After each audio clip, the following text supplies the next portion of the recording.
When my parents' rules backfired so hard it almost cost them their life.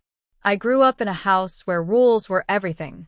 I don't just mean the normal rules like clean your room or do your homework before video games. No, my parents ran our house like it was boot camp. Every single detail of our lives had a rule attached to it. No TV on weekdays. No snacks after 7 p.m. No going outside until chores were done. No dating until you turned 18. No sleepovers ever.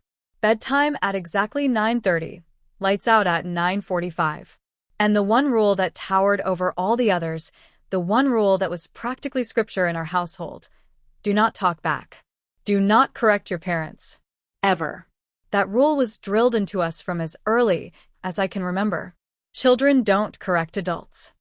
You don't question authority. Respect means obedience. My dad believed speaking up against him was the ultimate form of disrespect. My mom would back him up, even when she knew he was wrong. In their minds, discipline wasn't just a parenting tool, it was the foundation of our family.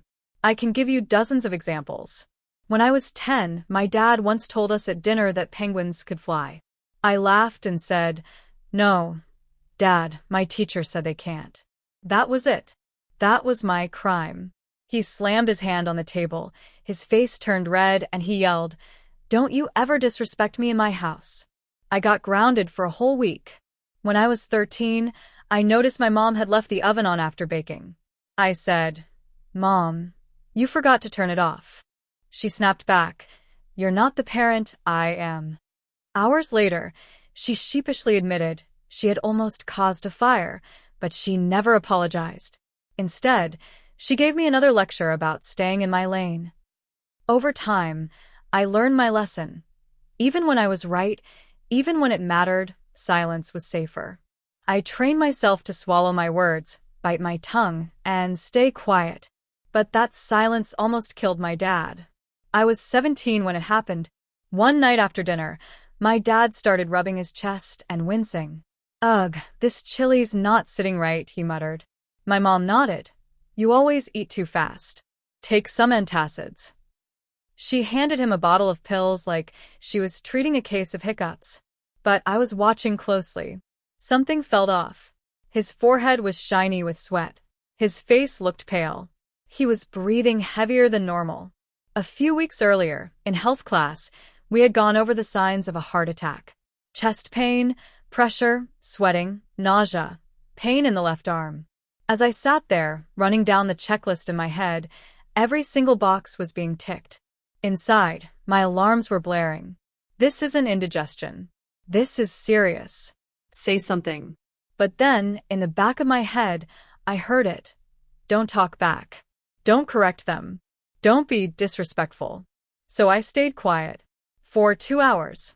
I watched my dad try to relax in his recliner, groaning and clutching his chest, while my mom said things like, "You're overreacting. Just lay down. You'll feel better in the morning." Every time I opened my mouth, fear stopped me. Fear of being yelled at. Fear of being grounded. Fear of breaking the rule. Around midnight, my dad stumbled out of the bedroom, his hand pressed to his chest. He was pale, sweating buckets, and his lips looked bluish. He could barely catch his breath. He whispered, "Something's not right." And my mom, bless her heart but blinded by stubbornness, said, "You're being dramatic. You just need sleep." That was it. Something inside me snapped. I didn't care about the rules anymore. I didn't care about being punished. My dad looked like he was dying in front of me, and I couldn't stay silent. I yelled, "And oh, this is not indigestion. This is a heart attack. We need to go to the hospital now." My mom turned on me instantly. "Excuse me? Don't you dare raise your voice at me." But I didn't stop. My hands were shaking, but I grabbed the phone and dialed 911. "My dad's having a heart attack," I told the dispatcher. My mom tried to argue, but when she saw my dad collapse onto the couch, gasping for air, she froze. The fear in her eyes finally caught up with mine. The paramedics arrived within minutes. They rushed in with equipment, hooked my dad up to machines, and confirmed it immediately.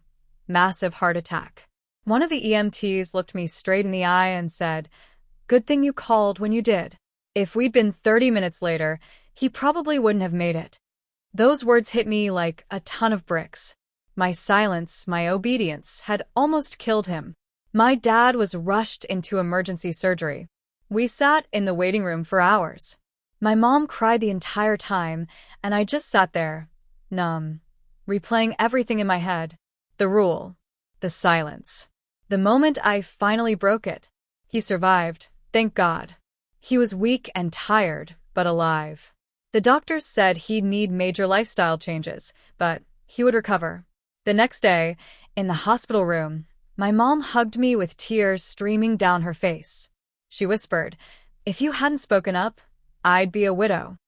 It was the first time she ever admitted a rule had been wrong. My dad, still groggy from the medication, reached for my hand and gave it a squeeze. He didn't say much. He wasn't an emotional man, but that look he gave me was pure gratitude. Our family changed after that. The no talking back rule disappeared overnight. My parents started listening more. They weren't perfect, but they were softer. And I started to learn that sometimes silence is more dangerous than words. I still struggle with speaking up to this day. The habit of silence doesn't just vanish overnight. But I remind myself of that night, how breaking their biggest rules saved my dad's life. Rules can guide us, protect us, even teach us. But when rules are enforced blindly, when they become more important than reason or compassion, they can destroy the very people they were meant to protect. In the end, the rule that almost cost my dad his life was the same one I had to break to save him. And I'll never forget that.